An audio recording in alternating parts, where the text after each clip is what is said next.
add adjustment curve layer and increase the brightness of that.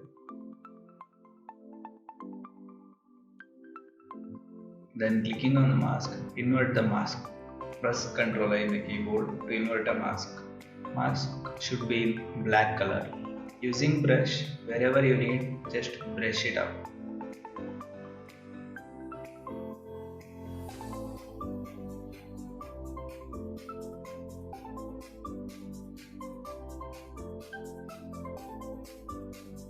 Once you start brushing, you can see the difference.